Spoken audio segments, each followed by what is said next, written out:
Hérna ég aðeins byrjuð að prjóna stjörnumunstrið eða tuck stitch. Búin að gera eina umferð af uppsláttum. Þeir eru á 5 eða 7. hver lykkja sem slegið upp á.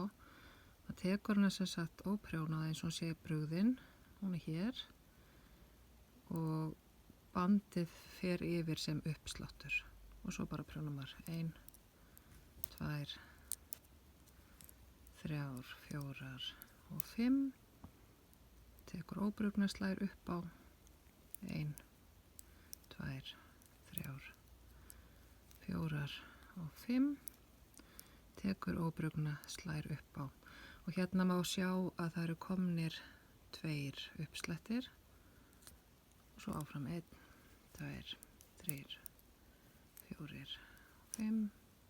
Slá upp á 1, 2, 3, 4, 5 og slá upp á.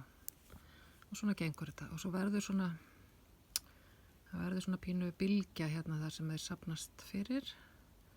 Ég ætla að taka aðeins lengra inn í stjörnuna næst, þá sjáum við hvernig þetta verður.